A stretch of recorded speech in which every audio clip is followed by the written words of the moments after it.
Olá, meus irmãos e minhas irmãs, eu sou William Gonçalves e vamos para mais um Evangelho no Lar aqui no canal Na Luz do Espiritismo.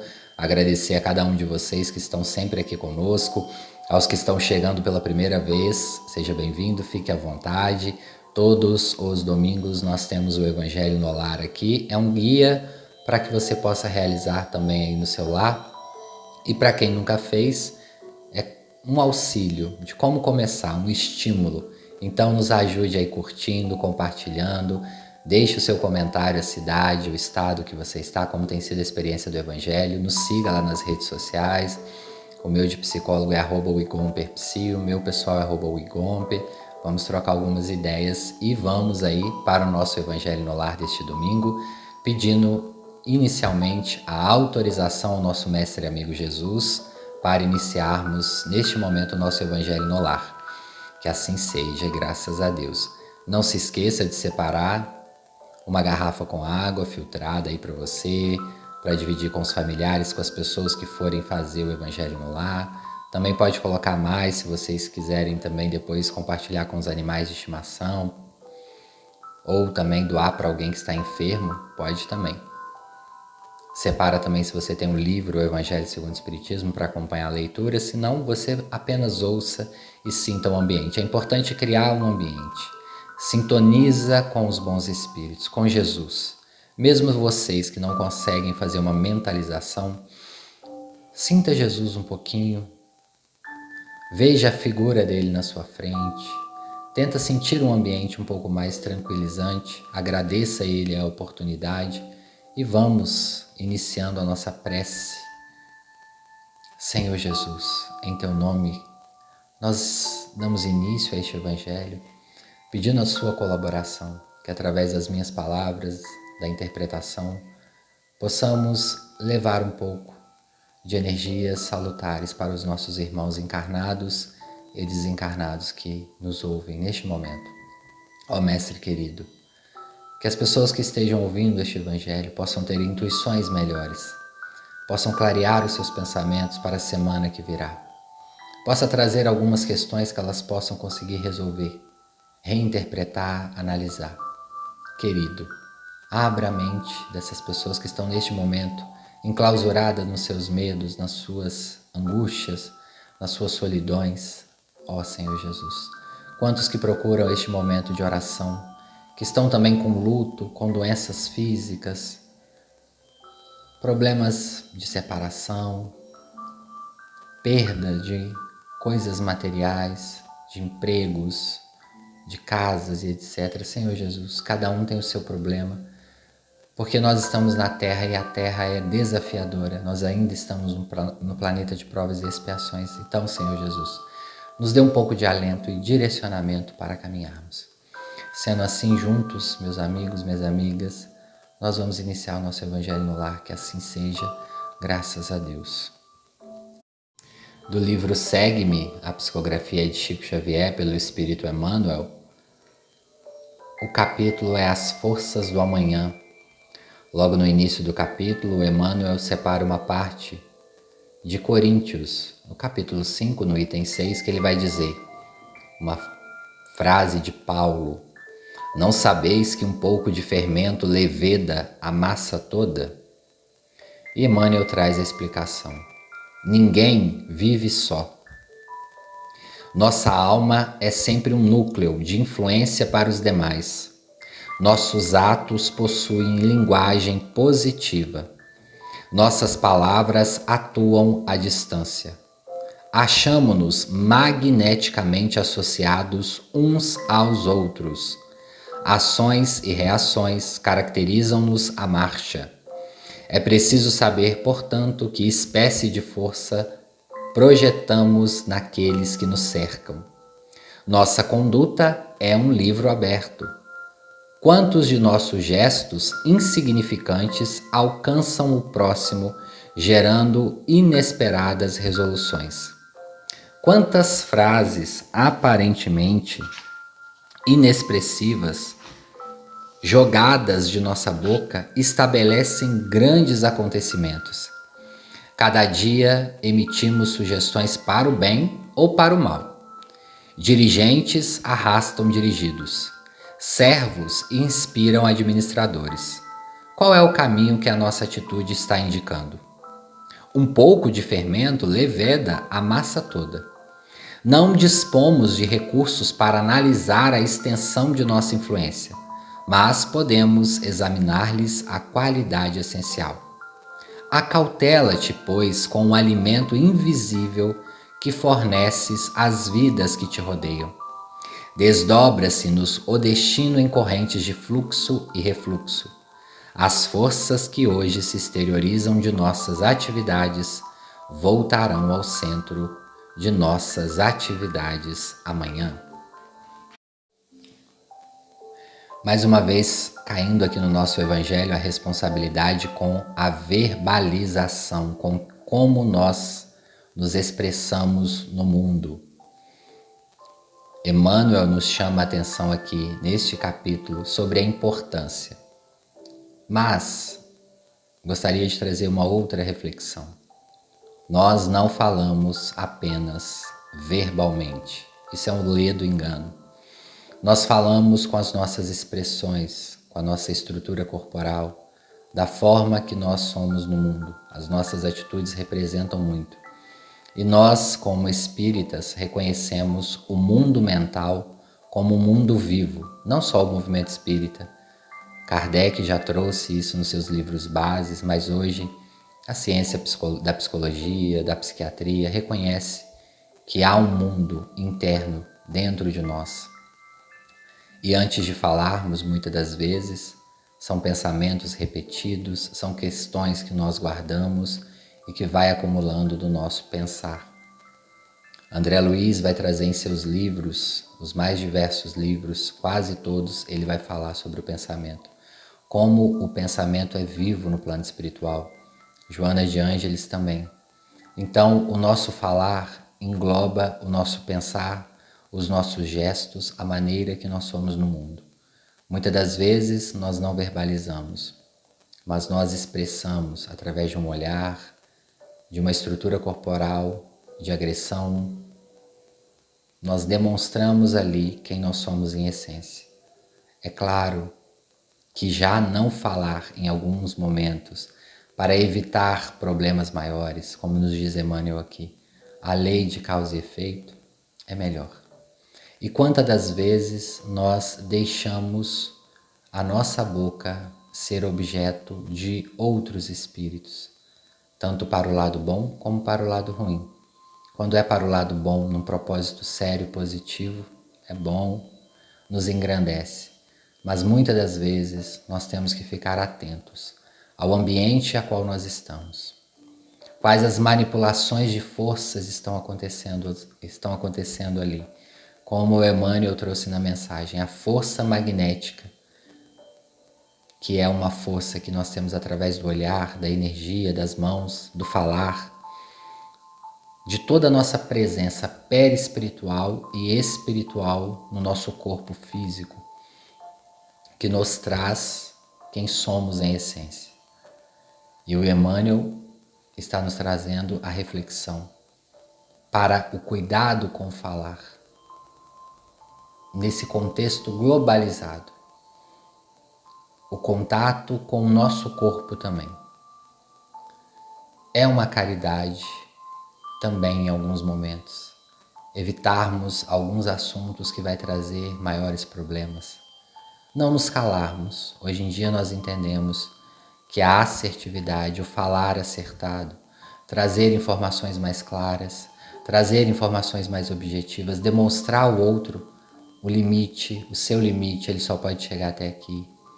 Isso tudo é importante, foi uma grande conquista nossa, na nossa evolução espiritual e devemos continuar. Muitas pessoas não conseguem ser assertivas e ser assertivo também é um ato bom. Você conseguir colocar os limites do que você gosta,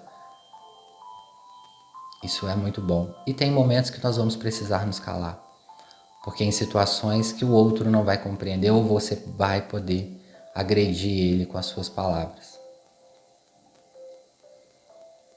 Há sempre momentos certos. E nós temos que ter uma análise crucial de nós mesmos, do ambiente, Eu costumo ouvir muito de algumas pessoas que mudaram como elas eram observando o outro. De que maneira? Quando o outro fazia algo que ela reprovava, que ela achava vergonhoso, quando o outro soltava uma piada ou falava algo vulgar em um momento inapropriado, que trazia um constrangimento, que baixava a vibração, às vezes no momento de jantar, às vezes no momento em família, ou às vezes até dentro de um núcleo religioso, aquilo ali fez a pessoa acordar. Poxa, será que eu faço igual? Vou passar a me observar. E em muitos casos nós fazemos igual. Só que às vezes em ambientes diferentes. E aí sim podemos então mudar.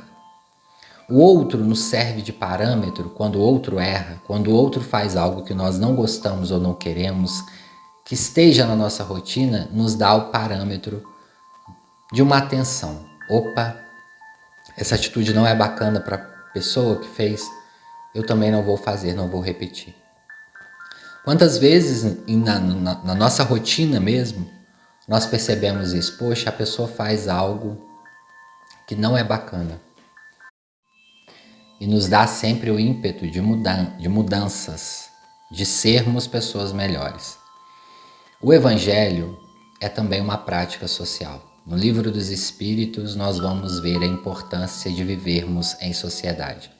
Sei que muitas pessoas não gostam, têm certas dificuldades com o social, mas não tem como nós fugirmos disso ainda. Nós ainda somos espíritos que precisamos do social para evoluir. Então tem um sentido nós vivermos em sociedade. A sociedade é um pouco mais forte enquanto coletividade, obviamente, e isso nos dá uma sustentação. Mas levando para um lado espiritual, nós também temos um propósito. Deus não faz nada de maneira errada. É na observância do outro que nós crescemos também. Isto não é um julgamento negativo. É observando, o outro fez e deu errado, nós precisamos mudar. Muitas pessoas fizeram, um grupo de pessoas fizeram e deu muito errado, há algo estranho ali. Nós temos uma base de comprovações que uma sociedade fez algo e deu muito errado. Isso tem exemplos nas diversas sociedades, nos diversos séculos. Da mesma forma, o comportamento do outro.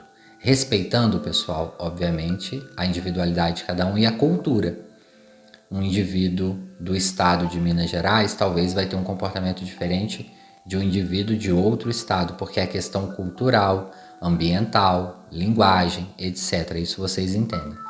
Mas a lei de sociedade serve para isso, para evoluirmos mais rápido, como está lá no Livro dos Espíritos. É o que Emmanuel vai falar logo no início dessa reflexão. Precisamos ainda da coletividade. E a coletividade, ela vai nos frear um pouco.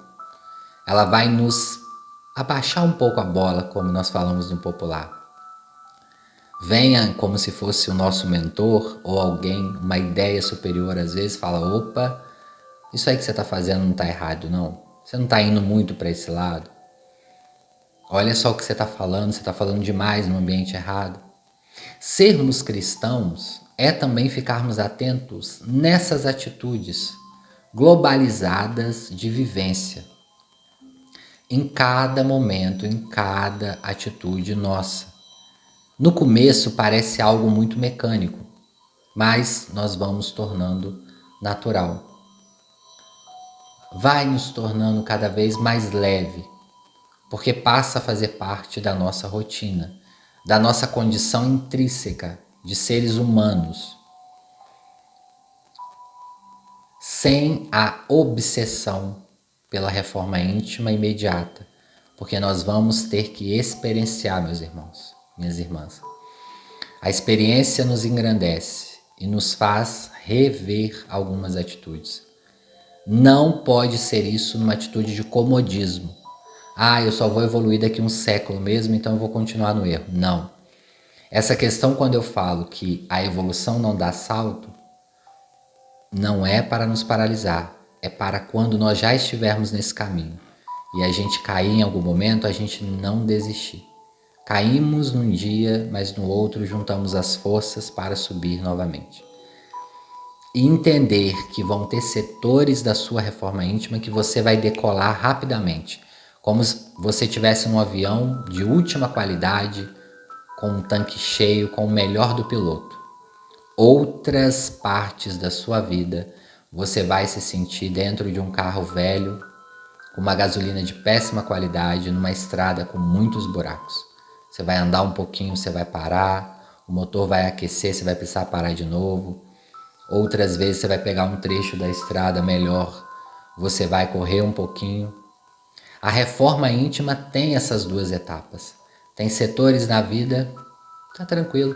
Às vezes nós conversamos com as pessoas, a pessoa fala, poxa, na minha vida eu já tô tranquilo, eu não preciso de fazer, em alguns setores eu evoluí, eu corri e eu consegui parar de beber muito rapidamente, eu consegui me libertar dos vícios, mas em outros setores, aquele outro setor eu não consigo.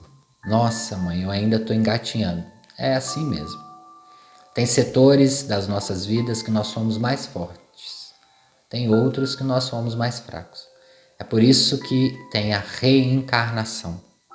Deus nos dá a oportunidade de evoluirmos juntos, de termos este contato com as nossas limitações, com as nossas frustrações, e nelas nós vamos crescer. Então, começamos pela palavra, uma palavra bendita. Entender os locais que nós estamos, entender as atitudes cristãs, nos pequenos detalhes do nosso viver. É muito bom, meus irmãos, crescer com Cristo. É muito bom crescer com a espiritualidade. É muito bom evoluir. Quando nós pegamos gosto por aumentar a nossa consciência, aumentar a nossa inteligência, aumentar a nossa força interna, conseguirmos nos equilibrar mesmo estando em ambientes tumultuados. Não numa atitude de soberba, numa atitude de compreensão. Nós compreendemos o erro do outro. Nós não aceitamos, é diferente. Nós compreendemos que o outro está numa situação ainda de aprendizado e não de inferioridade, que o outro está no erro, que ele precisa às vezes de mais um tempo. Quando nós falamos que a Terra é ainda um planeta hospital, é um planeta que ainda nós temos provas e expiações. Estamos mais ou menos ali no mesmo barquinho, como assim a gente sempre fala aqui. E já entrando na reflexão do Evangelho de hoje, que vai ser a caridade para com os criminosos. Quando nós entendemos como é ser cristão verdadeiramente, essa caridade para com os criminosos, ela vem de uma maneira muito natural. Mas como eu disse, não às vezes concordando com o criminoso faz. Porque a sociedade precisa reprimir sim, porque é uma situação que ele está fazendo ali, que está atrapalhando a sociedade como um todo. Tudo que eu faço que afeta o coletivo, eu afeto uma sociedade como um todo. Desde as maiores atrocidades, as menores, desde um sistema corrupto que nós vivemos. Todas as situações criminosas são ruins para a sociedade como um todo. Demonstra uma falta na sociedade. Todo crime que se expande demonstra uma fragilidade na sociedade. E que nós também fazemos parte. Era isso que Cristo trazia para a caridade com os criminosos. Entender de onde vem o enfrentamento, não é a não punição. Cristo tinha várias formas de dizer o amor. O amor para com o criminoso. Que amor é esse? Eu posso amar alguém que tirou a vida de alguém? Eu posso amar alguém que fez algo terrível contra a sociedade? Eu posso amar alguém que roubou todo o dinheiro da saúde e deixou a minha mãe desencarnar no hospital porque não tinha dinheiro público para operar? É difícil, meus irmãos, na atual sociedade, nós pensarmos nisso. Amar um criminoso é muito doloroso. Saber que alguém tirou a vida de outro, saber que alguém abusou de outra pessoa, seja psicologicamente ou sexualmente, saber que alguém atropelou alguém na rua ou um animal de estimação e fugiu, não prestou socorro, é doloroso. Somos ainda uma sociedade que precisamos evoluir muito, somos doentes em diversas áreas. A caridade não é a não recriminação. Você pode amar ele como uma individualidade que precisa evoluir, mas você precisa entender que você não precisa gostar da atitude. A atitude que o criminoso fez foi uma atitude errada, estranha, contrária às leis da sociedade, e ela precisa ser corrigida. Às vezes ele vai precisar ficar um tempo preso, sim, pagar uma multa, se reconciliar com a sociedade. Ou seja, nós não gostamos da atitude, nós reprimimos a sua atitude. Vá e pague o que você deve para a sociedade. Muitos palestrantes espíritas, eu vejo que até evitam falar sobre esse tema. Tem medo desse tema, porque acham que as pessoas vão falar, poxa, como que eu vou amar um criminoso? Tem pessoas que não vão conseguir. Tem pessoas que vão ter dificuldade. Lembra que eu falei do carro velho, que às vezes fica parado na estrada, que a gasolina ainda estava ruim, o motor aqueceu? Pode ser o seu setor que você tem dificuldade. E você tem que compreender somente isso. Esse é o setor? Tá. Então o que eu consigo fazer para eu ser uma cristã? Eu não consigo ainda amar ou ser caridosa com o criminoso. Ah, mas eu consigo de vez em quando pedir a Jesus que abençoe todos que estão presos, que dê um novo começo para eles. Tá ótimo, é o que você consegue hoje? Tudo bem. Outras pessoas vão falar, eu já consigo pegar o nome lá do criminoso e colocar numa reunião mediúnica e orar por ele, pelos obsessores dele. Tá ótimo também. Que Deus abençoe. Cada um de nós está numa etapa. Cristo trouxe o que nós deveríamos fazer para evoluirmos mais rápido. É como um médico. Você vai no médico, você tem ali uma receita. Só que a receita do Cristo ela é muito mais transcendental. Porque ele falava por parábolas, ele não deixou nada escrito. Os discípulos escreviam por ele. Então houve um filtro ali. Ele falava, ele demonstrava com exemplo, ele curou muitas pessoas. Falou por parábolas, talvez até para não se perder muito. Trouxe as questões mais fundamentais da psique espiritual. Deu o Sermão do Monte, que é um livro precioso para nós interpretarmos o Evangelho. Mas Cristo também não nos deu receita de bolo. Todas essas são interpretações nossas. Mas Cristo amou, porque ele entendia que todos ali naquele momento estavam doentes. Muito provavelmente na semana da Páscoa, que nós falamos da sua crucificação, Humberto de Campos vai falar que o Cristo, a primeira atitude que ele teve ao sair do corpo físico, foi mandar imediatamente um espírito altamente evoluído e receber Judas. Ele saiu, quando ele sai do corpo físico, tem um cortejo de espíritos crísticos o esperando. Ó mestre, seja bem-vindo de volta. Seja bem-vindo ao lar, ao seu reino. E ele fala, meus irmãos, 1 minuto. Preciso que auxilie Judas. Preciso que faça isso ou aquilo. Ele nos ensinou, ele nos deu os exemplos. Como eu estava falando do médico, o médico te dá uma receita. Coma menos sal, faça exercício, durma mais. Você é livre para escolher. Porque a vida é sua, a consciência é sua. Você escolhe fazer hoje ou fazer daqui a 10 anos. Uma escolha é sua. Mas toda escolha tem uma consequência. E nós temos que ter a mesma responsabilidade ao escolhermos, assim também como vieram as consequências. Se nós sabemos da consequência, nós temos que saber. E às vezes, quando vêm as consequências, o que nós fazemos? Nós reclamamos. mas de atitudes que nós estamos escolhendo há anos, há décadas. De coisas que nós vamos vendo, lendo, ouvindo, repetindo e não conseguimos executar.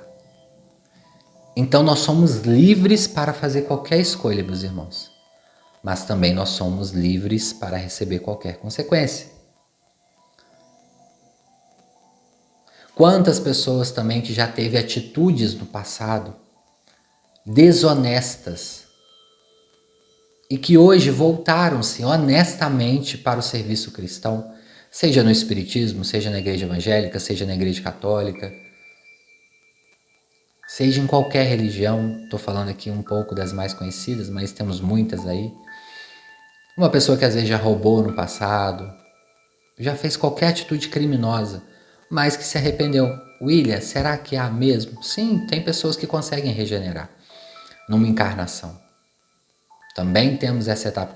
William, essas pessoas eu já consigo ali fazer uma prece por elas. Então comece com essa atitude. No Evangelho segundo o Espiritismo, nós temos um item só a respeito deste tema que nós estamos falando hoje. É no capítulo 11, Amar o próximo como a ti mesmo, no item 14. Caridade para com os criminosos. Vai dizer o seguinte: a verdadeira caridade é um dos mais sublimes ensinamentos que Deus deu ao mundo. Deve existir entre os verdadeiros discípulos de sua doutrina uma fraternidade completa. Deveis amar os infelizes, os criminosos, como criaturas de Deus, às quais o perdão e a misericórdia serão concedidos se eles se arrependerem, como a vós mesmos, pelas faltas que cometeis contra a sua lei. Pensais que sois mais repreensíveis, mais culpado que aqueles aos quais recusais o perdão e a comiseração, porque frequentemente eles não conhecem Deus como vocês conhecem, e lhes será pedido muito menos do que a vós. Olha que importante aqui, pessoal. Às vezes uma pessoa no crime reconhece ou conhece Deus muito menos. Obviamente que pode ter pessoas que conhecem muito Deus, mas nós temos a oportunidade de um contato muito maior. É o que os espíritos estão falando aqui. Não julgueis, os espíritos pedem aqui, não julgueis, eles falam 2 vezes, meus caros amigos, porque o julgamento que vocês fizerdes vos serás aplicado muito mais severamente ainda, e tendes a necessidade de indulgência para os pecados que vocês cometem sem cessar. Não sabeis que há muitas ações que são crime aos olhos de Deus e que o mundo não considera sequer como faltas leves?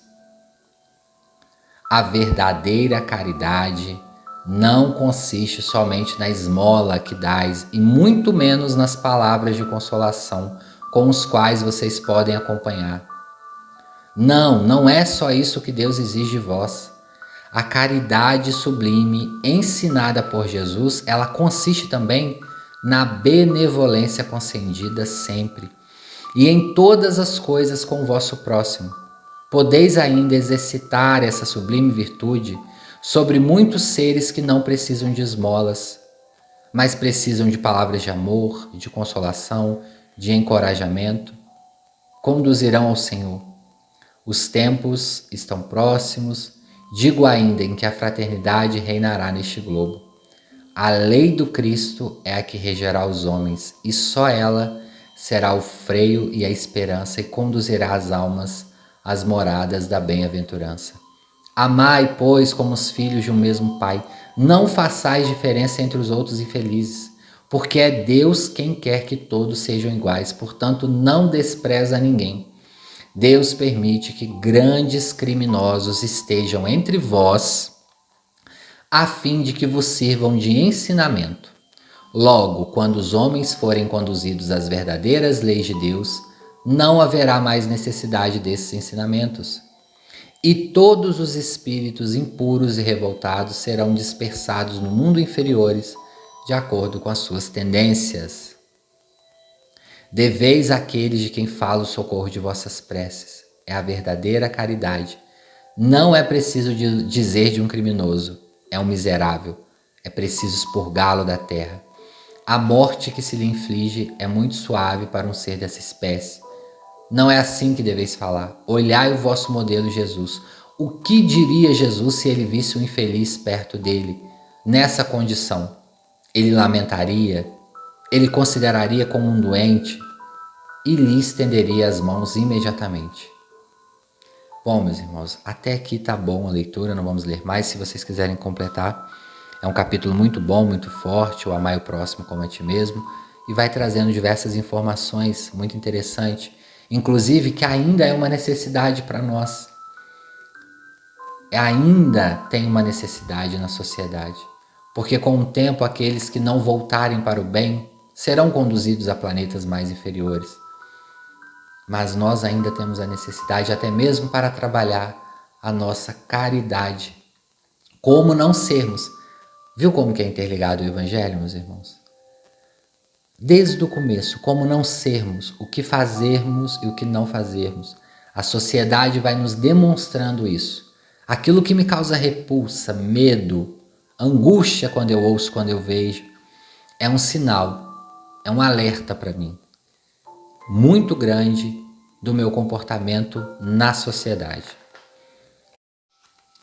Trazendo um caso do Chico para a gente terminar o nosso evangelho de hoje. A prece dos criminosos. Do livro Lindos Casos de Chico Xavier, Ramiro Gama, um livro que a gente traz muito aqui.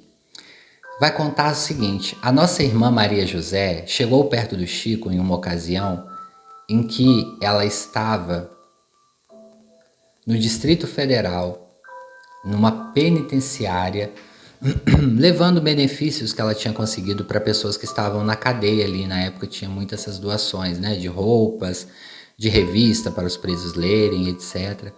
E eram visitas que eles faziam aos domingos aos presidiários, levando aí esses mantimentos. Aí eles levavam até roupas íntimas e tal. E iam algumas pessoas, inclusive alguns diretores da Federação Espírita Brasileira. E ela estava conversando com o Chico sobre isso. Que nesse trabalho que a Federação Espírita Brasileira fazia lá em Brasília, de levar esses mantimentos, de doar livros, por exemplo, o Evangelho segundo o Espiritismo, o Livro dos Espíritos, dar água fluidificada para as pessoas que estavam presas, muitas delas se convertiam para o Espiritismo, mas a missão deles era convertê-los para o cristianismo. Então muitos saíam dali também, iam para igrejas evangélicas, voltavam para as igrejas católicas, ou seja, ia para um sentido de espiritualidade melhor. No final, ela fala que quase sempre cabe a um dos presos, em meio do pranto e do arrependimento, orar agradecendo a Deus as graças recebidas. E nossa irmã sempre ficava atenta aos comentários e ela indagava ao querido médium. Então, no final, eles faziam uma prece coletiva, sempre um preso, um detento ali pedia para orar em voz alta. Chico também fazia muitas visitas aos presídios, né? E os policiais ficavam muito nervosos quando ele ia lá, né? Os policiais carcerários, eu não sei como que fala corretamente, mas eu acredito que seja assim. Eles ficavam ansiosos ali porque algum preso podia pegar, machucar o Chico, mas ele sempre foi e nunca teve nenhum problema.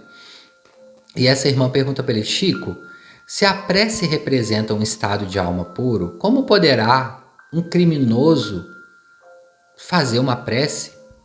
Vale alguma coisa aos olhos de Deus a oração de um delinquente? Olha o que ela perguntou para o Chico. E o prestativo servidor, em dia com os assuntos santos do Senhor, ajudado pelos esclarecimentos mentais e espirituais, justifica. Aí Chico vai responder para ela: a prece de um criminoso pode ser a de um irmão faltoso. Vale muito quando feita com um arrependimento sincero. Numa prisão, acham-se encarnados e desencarnados, algozes e vítimas, ligados pelos laços de amor de Deus. E quando dentre eles um se mostra arrependido do mal que se fez e ajoelhando a alma ora ao Pai, na linguagem do coração, na sinceridade e na humildade, com vontade de ressarcir as suas faltas, uma surpresa aponta no íntimo dos outros colegas e todos acabam envolvidos na resposta do Criador. que é sempre algo de incentivo de seu amor e de suas bênçãos. Via de regra, depois de uma prece assim feita entre almas dormidas, fechadas, endurecidas no crime, algumas acordam para a realidade do roteiro cristão, sentindo os remorsos primeiros, dando os primeiros passos em prol da sua redenção. O que Chico está falando aqui, meus irmãos, foi o que Emmanuel falou no início. O nosso exemplo arrasta e pode arrastar muitas multidões. Ali, um detento que se arrepende e volta com a energia magnética dele ali, expandindo, pode trazer com ele espíritos encarnados e desencarnados para o bem, para voltar, para se arrependerem genuinamente e mudarem completamente a sua vida. Vamos para as nossas meditações finais.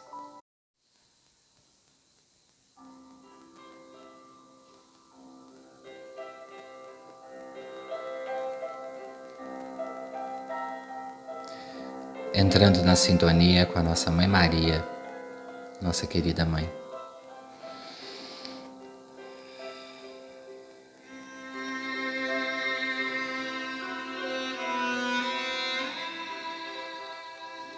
Ave Maria, cheia de graça, o Senhor é convosco.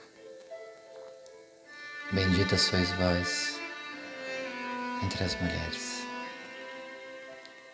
e bendito é o fruto do vosso ventre, Jesus. Santa Maria, Mãe de Jesus, rogai por nós, os pecadores, agora e na hora do nosso desencarne.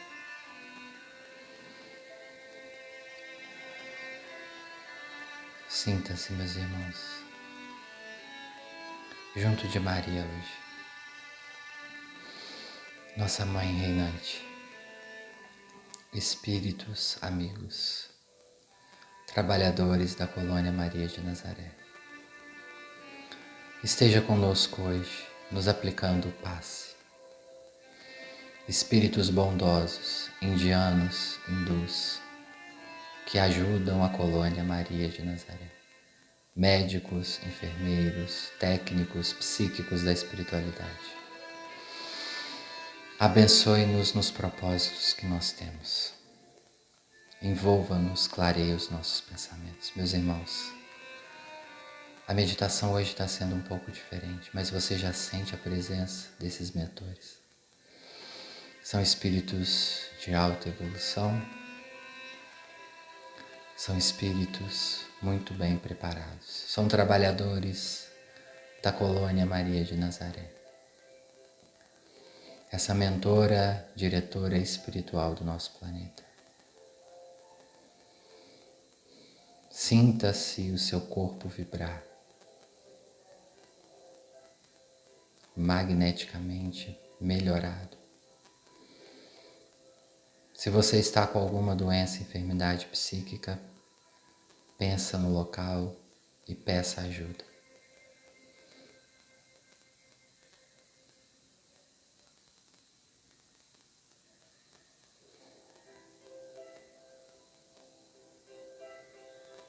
Envolva-se na onda de estar nessa sala, com luzes baixas, amarela, azul,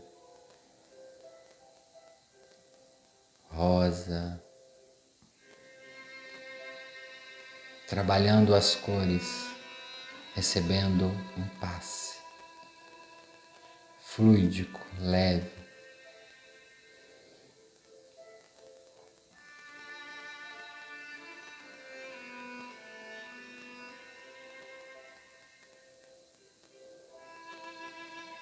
A nossa querida Mãe, mentora dos nossos caminhos, que após o desencarne do nosso Mestre,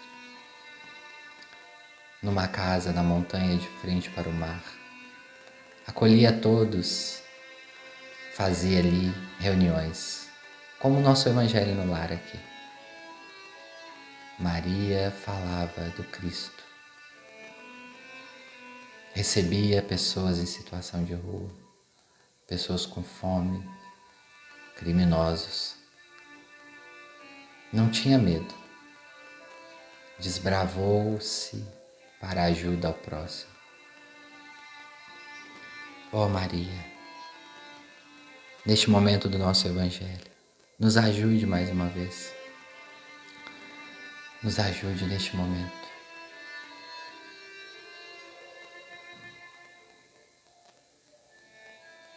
Pense no que você está precisando hoje, irmão e irmã.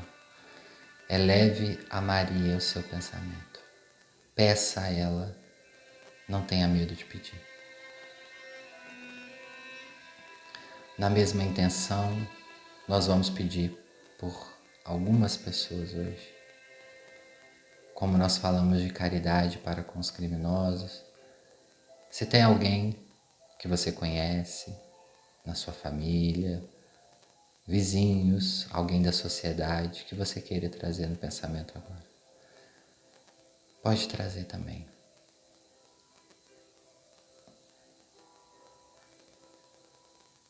Peça a Maria também por essa pessoa. Oramos também pelas regiões em necessidade no nosso mundo. Oramos pelas penitenciárias mundiais e também locais que as pessoas estão necessitando. Querida Mãe, rogai por nós, os que estamos aqui encarnados, os que estamos ainda nos nossos erros, nos nossos vícios, no mau caminho.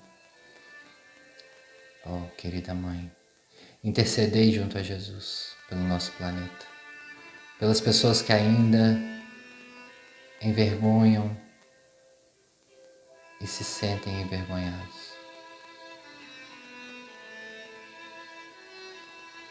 Por aqueles, Mãe, que ainda não perceberam que podem ser maior, que podem crescer, que tem essa possibilidade. Ó Mãe, olhai pelos nossos irmãos que ainda estão necessitando, mais uma vez, do teu amparo bendito.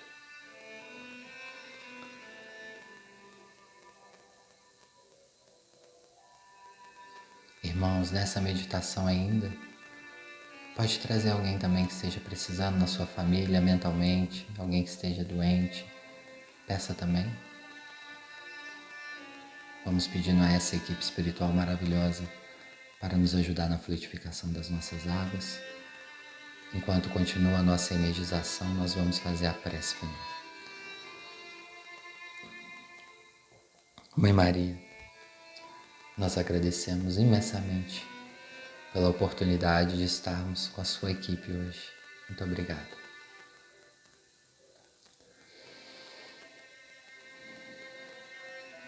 Obrigado, Jesus, por este momento de oração, de evangelho no lar. Senhor Jesus, nós vamos seguindo para a finalização deste evangelho, agradecendo muito e pedindo a autorização do Senhor para encerrar. Esteja conosco nessa semana, nos dando boas intuições, guiando os nossos passos, nos dando e clareando o nosso sentido de estarmos encarnados. Ó Mestre querido, envolva-nos na luz neste momento. Abençoe este evangelho no lar mais uma vez e abençoe as pessoas que estão aqui, ouvindo ao vivo e depois que ouvirão, que elas possam captar essa energia, captar essa sensação que eu estou sentindo enquanto médium neste momento, de expansão espiritual muito grande, de alegria interna. Que cada uma dessas pessoas pegam um pouco dessa porção. Que esses espíritos que foram trazidos até aqui, desencarnados, possam receber neste momento um pouco mais de luz, um pouco mais de vibração de amor. Que essas pessoas que trouxeram, irmãos nossos que ainda estão no mundo do crime, no mundo da corrupção, do ódio, ó Senhor Jesus, mais uma vez, tende misericórdia deles. São tão necessitados quanto nós mesmos. Erram assim como nós erramos. Então, os ajuda. Ó querida Mãe, estendei sobre nós mais uma vez o teu manto protetor. E muito obrigado por tudo. Que assim seja. E graças a Deus.